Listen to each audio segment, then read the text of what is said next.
Hello guys, आप सबका स्वागत है मेरे यूट्यूब चैनल के अंदर। आज मैं आपको सैमसंग का वॉशिंग मशीन का प्रोग्राम है वो आपको समझाने वाला हूँ, कैसे यूज कर सकते हो 7 kg और डिजिटल इन्वर्टर और सैमसंग के अंदर दे सकते हो।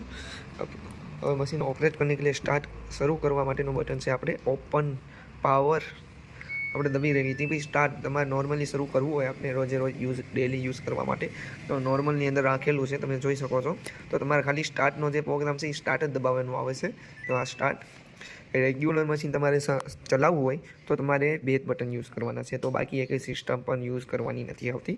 હવે તમારે બીજી સિસ્ટમ યુઝ કરવી છે તો હું તમને બીજી સિસ્ટમ યુઝ કરવા માટે તમે પ્રોગ્રામમાં બને રહો। આગળ વિડીયોમાં તમને બીજી આ બધા ફંક્શન સમજાવવામાં આવશે, આ ફંક્શનને સમજાવી દઉં। અને બીજી વાત, તમે મને યુટ્યુબ ચેનલની અંદર ફોલો કરજો અને મને લાઇક પણ આપી દો। જેને પણ આ પ્રોગ્રામ ન આવડતો હોય સેમસંગ વોશિંગ મશીનમાં એને પણ વિડીયો સેન્ડ કરી દો। આગળ માહિતી માટે મારી ચેનલને સબસ્ક્રાઈબ કરી લેજો એટલે તમને ઓર એવા વિડીયો આની અંદર એરર કઈ આવે છે એ તમને દેખાડવામાં આવશે। મારે 5000 લાઇકનો જે ટાર્ગેટ છે એ પૂરા કર્યા બાદ આની અંદર કયા કયા ફંક્શનમાં કઈ એરર આવે છે, કેપેસિટી ઉપર કપડાં નાખી દીધા હોય તો પ્રોગ્રામમાં શું લખેલું આવે એ પણ તમને શીખવાડવામાં આવશે। હવે તમને આ સાયકલ દેખાય છે તો એ સાયકલની અંદર મારે આ બધા પ્રોગ્રામ તમે જોઈ શકો છો, સુપર ક્લીન, ગ્લુઝ, ડેલિકેટ, ઓવરઆર્મ, jeans, bending, rinse spin, eco drum clean. તો તમે આ જે સાયકલ છે ને સાયકલથી તમે પ્રોગ્રામ ચેન્જ કરી શકો છો। આ વોશ છે, આ બધા પ્રોગ્રામ તમે આ સાયકલથી ચેન્જ કરી શકો છો। જો જીન્સનો પ્રોગ્રામ છે, બેન્ડિંગ છે, રેન સ્પિન છે, ઇકો ડ્રમ ક્લીન છે।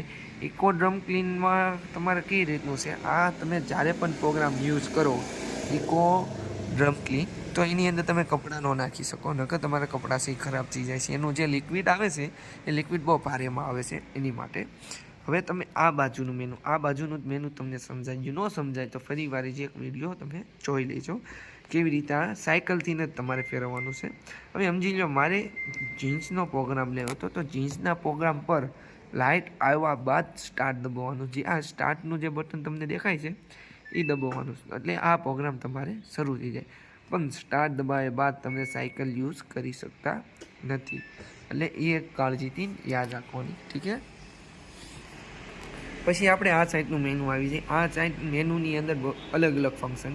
હવે તમારે ખાલી કપડાં સૂકવવા હોય તો ખાલી કપડાં સૂકવવા માટે તો સ્પિન દેખાય છે, પણ એ ક્યારે શરૂ થાય છે, જ્યારે લાસ્ટમાં તમારે અગાઉ શરૂ કરવું હોય। હવે તમને સ્પિન દબાવવા માટે તમારે આ બટન દબાવો તો 3 સેકન્ડ તક હોલ્ડ કરી શકીશો। જો આ સ્પિનનો પ્રોગ્રામ માટે પાવર ઓફ કરવાનો, જો તમારે નોર્મલી આવી રીતે યુઝ નહીં થાય, તમે ડાયરેક્ટ કોઈ પણ મેનુ ચેન્જ કર્યું હોય છે તો તમે સ્પિન દબાવશો તો એ સ્પિનનો પ્રોગ્રામ નથી થતો। હું મારા ઘણા કસ્ટમર એવા છે તો જે મને કહી રહે છે કે આ રીતે મારે સ્પિન નથી ચાલતું। હવે જો પાવર ઓન કર્યા બાદ તમારે આમાં કાંઈ પણ મેનુ યુઝ નથી કરવાનું, પછી તમારે સ્પિનનો જે આ પ્રોગ્રામ દેખાય ને 3 સેકન્ડ તક હોલ્ડ કરવાનો છે। જો આવી ગયો તમારો સ્પિનનો પ્રોગ્રામ, તમારે કાંઈ પણ મેનુ ચેન્જ નથી કરવાનું। જો તમે મેનુ ચેન્જ કરશો તો તમારે સ્પિનનો પ્રોગ્રામ ડાયરેક્ટ નહીં થાય। તો ડાયરેક્ટ સ્પિન કરવા માટે પાવર ઓન કરીને ડાયરેક્ટ સ્પિનની ઉપર 3 સેકન્ડ તક બટન હોલ્ડ કરવાનું, તો તમારે સ્પિનનો પ્રોગ્રામ થાય। હવે બીજો પ્રોગ્રામ છે, હવે તમારે હોશનો પ્રોગ્રામ છે, વોટર લેવલની અંદર આપણે કેટલું પાણી નાખવું છે એ આપણે ચેન્જ કરી શકીએ છીએ આપણી રીતે। જો 5 ઉપર 6 7 8 1 2 તમારી ઉપર તમે જે પ્રમાણે પાણી લેવલ રાખવું હોય એ આપણે રાખીશું। હવે એક આ વોશનો પ્રોગ્રામ હશે, તમારે ખાલી કપડાં ધોવા હોય તો તમે ખાલી કપડાં પણ ધોઈ શકો છો। જો આ ખાલી વોશનો પ્રોગ્રામ 19 મિનિટનો દેખાડે છે, 27 મિનિટનો દેખાડે છે, આ 33 મિનિટનો દેખાડે છે 30 મિનિટનો, પણ 3 મિનિટ તમારે વોટર જે પાણી લે ને એ 3 મિનિટ દેખાડે છે। હવે તમારે ખાલી રેન સ્પિન કપડાં કરવા, તમારે ડોળ કાઢો, તમે બહાર કપડાં ધોયેલા છે, પાવડરવાળા કપડાં છે એકચ્યુઅલીની અંદર, તો તમારે ખાલી અંદર જસ્ટ ડોર જ કાઢવાનો, તો પાણી વોશ લઈને સૂકવે તો તમારે આ રેન ટેમ્પ લખ્યું એ દબી દેવાનું છે 2 વાર 3 વાર, તમે જેટલી વાર તમે એ દબાવશો એટલી વારનો પ્રોગ્રામ યુઝ થાય। હવે તમે 3 વાર લ્યો તો 3 વાર પાણી લેશે અને 3 વાર પાણી કાઢશે। હવે તમારે વોશ સેવિંગ એટલે તમારે પાણી સેવિંગ કરવું હોય પાણી તમારે જે અંદરની અંદર એકને એક પાણી યુઝ કરવું હોય તોય પણ તમે આ પ્રોગ્રામ યુઝ કરી શકો. તો એની હેઠળનો 15 મિનિટ ને 30 મિનિટ એ મેનુ કઈ રીતે યુઝ થાય છે હવે એ તમને કહું તો એ તમારે કોઈ પણ પ્રોગ્રામ જે 15 મિનિટનો આવતો હોય તો એ તમે 15 મિનિટનો કરી શકો. 30 મિનિટની અંદર એક જ પ્રોગ્રામ તમે 30 મિનિટનો કરી શકો. એ કયો કપડાં વોશનો પ્રોગ્રામ જે આવે છે એ તમે મેનુ વધઘટ કરી શકો. બીજામાં એક એમાં મેનુ વધઘટ થતું નથી. પછી આ ડેલી એન્ડ. હવે ડેલી એન્ડનો પ્રોગ્રામ કઈ રીતનો છે, હવે મારે મશીન શરૂ કરવું છે 2 કલાક પછી. જસ્ટ અત્યારે તમારે મશીન ઓન નથી કરવું. હું કપડાં નાખીને પાવડર નાખી દઉં છું. હવે મારે મશીન 2 કલાક પછી શરૂ કરવું છે.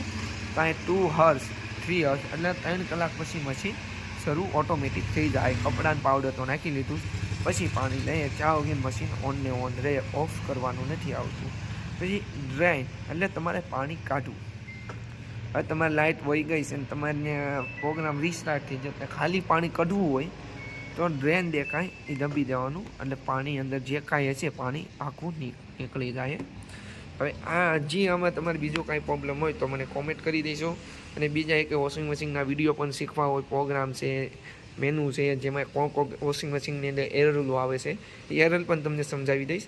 મારે પહેલાં 5000 જે લાઇકનો છે એ મારો એક ટાર્ગેટ પૂરો કરાવો, પછી તમને બીજા જે પ્રોગ્રામ છે એના મેનુ પણ તમને શીખવાડી દઈશ. ઘણા સેમસંગની અંદર નવા મોડલ આવી રહે છે તો તમે રેગ્યુલર મારી ચેનલને ફોલો અને લાઇક કરી દેજો. જય હિન્દ, જય ભારત.